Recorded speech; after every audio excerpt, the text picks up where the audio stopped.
Coming up to you today with an update on the auger. It's been doing really well, folks. This is the lithium 24 volt Strike Master electric auger.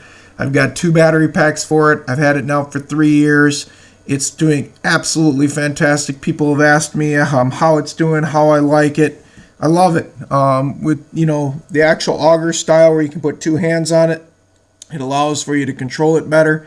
And this is what I like about it the most. This is my 13-year-old Julia. I'm out here on the ice with my 8-year-old and my 13-year-old, and they can pick this thing up effortlessly. They can take the guard off it. It's plastic, it's light, it's been strong, it's held up in deep cold and in softer weather, and they can go punch holes with it safely. This has got the 6-inch auger bit on it, and it just torques through 11 inches of ice just like butter. So now I can set things up, and I don't have to worry about them punching holes. They can get out on the ice and get it done. It isn't like the drill, which kind of is a little torquier and kind of wants to spin them around. It's not like my heavy, 50-pound Jiffies used to be, which are too much for the kids. This thing is perfect. I'm really happy I bought this 3 years ago. I'm loving how it works, folks. And again, I can't say enough about it. It's a great review. You guys have a great Christmas. I'll catch you on the flip side in 2025.